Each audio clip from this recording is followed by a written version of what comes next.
మిత్రమా, ఎందుకు నిన్ను నువ్వే తక్కువ అంచనా వేసుకుంటావు? ఎందుకు పక్కవారితో పోటీ? ఎడమ చెయ్యి తినడానికే పనికి రాదని ఆ చేతిని నరికేస్తావా? చెప్పు మిత్రమా. వాడు గొప్పోడు కావచ్చు, అంతేకాని నువ్వు పనికి మాలిన వాడివి మాత్రం కాదు కదా. నీ గొప్పతనం నీది. నిన్ను నువ్వు తక్కువన వేసుకున్నంత కాలం పక్కోడు గొప్పగానే కనిపిస్తాడు మిత్రమా. అర్థమైందనుకుంటా. మిత్రమా, తలరాతలు విధిరాతలు ప్రేమించే భార్య ఉండదు, లేకపోతే ప్రేమించే భర్త ఉండడు. దాని అర్థం ఇంకో జోడు వెతుక్కోమని అని అర్థం కాదు మిత్రమా.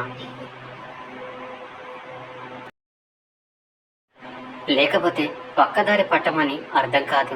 వాళ్లకు నచ్చినట్లుగా మారాలి, లేకపోతే మనకు నచ్చినట్టుగా మార్చుకోవాలి. ప్రేమ దొరకలేదని తప్పుడు నిర్ణయాలు తీసుకుంటే క్షమించడాన్ని తప్పే అవుతుంది, కానీ సరైన నిర్ణయం కాదని తెలుసు మిత్రమా. ఒక విషయాన్ని మర్చిపోవద్దు మిత్రమా. కష్టాలకు భయపడి భగవంతుని పూజించొద్దు. కష్టమైన నష్టమైన తట్టుకునే ధైర్యాన్ని ప్రసాదించమని ఆ భగవంతుని పూజించు మిత్రమా. ఎందుకంటే స్వర్గంలో అన్నీ ఉన్నాయి కానీ చావు లేదు. భగవద్గీతలో అన్నీ ఉన్నాయి కానీ అబద్ధాలు లేవు. ప్రపంచంలో అన్నీ ఉన్నాయి కానీ ప్రశాంతత లేదు మిత్రమా, కాదటరా. కానీ ఈరోజు అందరి దగ్గర అన్నీ ఉన్నాయి కానీ మనశ్శాంతి లేదు మిత్రమా. 4 రోజుల బ్రతుకు కోసం నలుగురిని విమర్శిస్తావు. 3 వేళ్ళు నోట్లోకి వెళ్ళడానికి 7 లోకాలతో పోరాడుతావు. చివరికి మిగిలేది బూడిదేనని తెలుసుకోలేక ఎందుకనో ఆరాటపడతావు మిత్రమా. ఆ సిద్ధాంతం ఈ సిద్ధాంతం అంటూ అలుపెరగని పోరాటం చేస్తావు. ఇవన్నీ మిథ్యాన్ని తెలుసుకొని బ్రతికినన్ని నాళ్ళు 10 మంది మేలు కోరి కలిసి బ్రతకడమే కదా మేలైన విధానం మిత్రమా. ఒక విషయాన్ని గుర్తుంచుకో, సింహంలా పరిగెత్తాలని అందరికీ కుతూహలమే, కానీ సింహం నుండి సైతం తప్పించుకొని జింక చాకచక్యం నేర్చుకోవడం కొందరికే సాధ్యం మిత్రమా.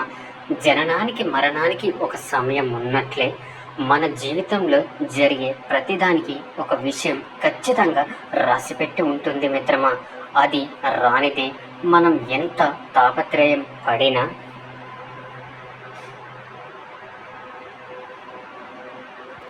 ఎంత ఆరాటపడినా ఎటువంటి ప్రయోజనం అస్సలు ఉండదు మిత్రమా.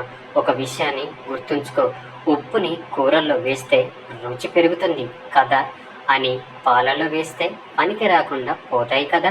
కాబట్టి పదార్థాన్ని బట్టి అవసరం, పనిని బట్టి ప్రాముఖ్యత ఉంటాయి. నువ్వు ఎంత గొప్పవాడైనా సరే, నీ అవసరం లేని దగ్గర నువ్వు మౌనంగా ఉన్నప్పుడే నీ యొక్క విలువ పెరుగుతుందని గుర్తుంచుకో మిత్రమా. నీ గురించి పక్కవారు తప్పుగా మాట్లాడుతున్నారు అని తెలిసి బాధపడద్దు. భవిష్యత్తులో వాళ్ళు మన గురించి గొప్పగా మాట్లాడుకోవాలంటే ఏం చెయ్యాలో ఆలోచించు మిత్రమా. మనం కోపాన్ని పొదుపుగా వాడితే మన జీవితం అంతా సక్రమంగా ఉంటుంది. అతిగా వాడితే అంత గందరగోళంగా ఉంటుంది. నిజాయితీగా ఉండడం కూడా ఒక యుద్ధం లాంటిది. ఆ యుద్ధంలో ఒంటరిగా నిలబడడం ఎంత కష్టమో, సమాజంలో నిజాయితీగా ఉండడం కూడా అంతకంటే ఎక్కువ కష్టం మిత్రమా. రేపు చాలా చాలా విచిత్రమైనది. ఎందుకంటే ఎవరితో ఎవరు ఎంతకాలం కలిసి ఉంటారనేది లేదు కదా. కళ్ళు మసగ్గా కనిపిస్తే కళ్ళను శుభ్రం చేసుకుంటే సరిపోతుంది, కానీ అందరూ తప్పుగా కనబడుతుంటే శుభ్రం చేసుకోవాల్సిందే నీ అంతరంగాన్ని మిత్రమా.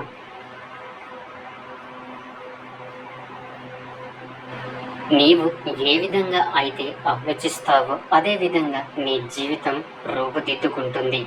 గొప్ప జీవితం కావాలంటే ఇంకా గొప్పగా ఆలోచించాలి మిత్రమా. ఓడిపోవడం అంటే కోల్పోవడం కాదు, నీకు తెలియని కొత్త దాన్ని వెతుక్కోవడం. ఓడిపోయానని బాధపడక మళ్ళీ ప్రయత్నించు మిత్రమా. తప్పక విజయం నీదే అవుతుంది కాదంటారా మిత్రమా. నీ చేతిలో డబ్బులు, నీ నోటి మాట రెండు విలువైనవే. వాటిని పొదుపుగా వాడితేనే నీకు విలువ. నవ్విన కన్నీళ్ళు వస్తాయి, ఏడ్చిన కన్నీళ్ళు వస్తాయి. నవ్వించిన వాళ్ళు 4 రోజులు గుర్తుంటే, నిన్ను బాధ పెట్టిన వారు మాత్రం బ్రతుకంతా గుర్తుంటారు మిత్రమా. ఈ సొసైటీలో బ్రతకాలంటే వేటాడే సింహంలైనా ఉండాలి, లేదా పరిగెత్తే గుర్రంలైనా ఉండాలి, లేదంటే తొక్కిస్తారు మిత్రమా. విషయం తెలిసినవాడు పండితుడు, తెలుసుకున్న విషయాన్ని ఆచరణలో పెట్టినవాడు జ్ఞాని మిత్రమా.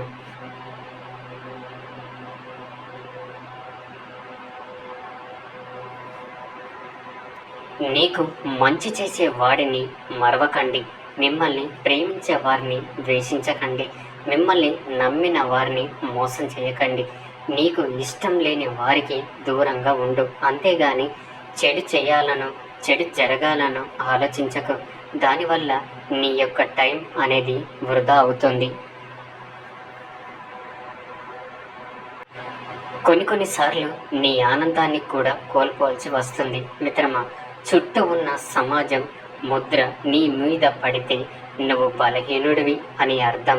అదే నీ ముద్ర సమాజం మీద నువ్వు వేయగలిగితే నువ్వు బలవంతుడివి అని అర్థం మిత్రమా.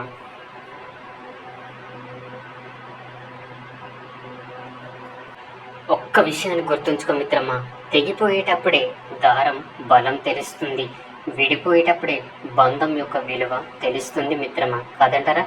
మాటలైనా మనసైనా పూర్తిగా అర్థం అవ్వాలంటే ఎదుటి మనిషి మీద నమ్మకం, అభిమానం ఉండాలి, కానీ నిర్లక్ష్యం, చులకన భావం అస్సలు ఉండకూడదు.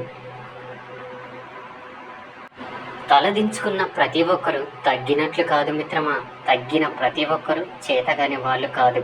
కొందరు పరిస్థితులకు లొంగి తగ్గితే, కొందరు బంధానికి లొంగి తగ్గుతారు. తగ్గారు కదా అని తక్కువ చేసి చూడకు మిత్రమా. పరిస్థితులు ఎలా అయినా సరే మారవచ్చు మిత్రమా. నువ్వు ఎప్పుడైతే ప్రతి విషయాన్ని పాజిటివ్గా ఆలోచిస్తావో అప్పుడు నీ మనసే ఒక బలమైన ఆయుధంగా తయారవుతుంది. అప్పుడు నీ జీవితంలో మార్పు ప్రారంభమవుతుంది. ఈ సొసైటీలో అతి తేలికైన పని సలహాలు ఇవ్వడం. 1 అడిగితే 1000 చెప్తారు. అన్నిటికంటే కష్టమైనది సహాయం. 1000 మందిని అడిగితే అంటే సహాయం చేయడం, 1000 మందిని అడిగితే ఒక్కరు చెప్తారు మిత్రమా. కోపం అనేది మంచివారికి కలిగిన, చెడ్డవారికి కలిగిన అది ఇతరులకు కూడా బాధ కలిగిస్తుంది. అగ్గి గంతపు చెక్కని కానీ మరొక కర్రని కానీ సమానంగా కాల్చినట్లే కాదంటారా మిత్రమా.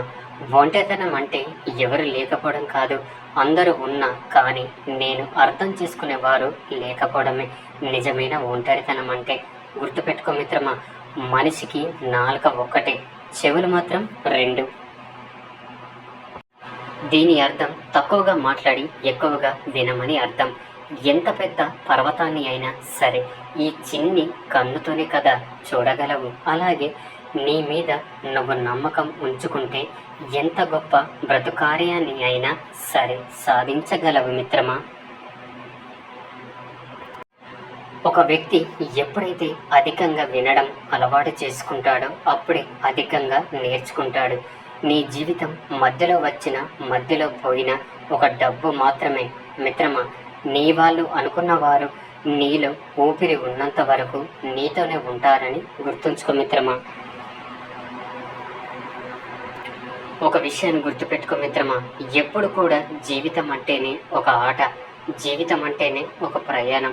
దానిలో నువ్వు పోరాడి గెలవాలి. అప్పుడే మీ జీవితం అనేది ఇంకాస్త అందంగా, ఆకర్షణీయంగా, మరింత ఉత్సాహభరితంగా ఉంటుంది మిత్రమా.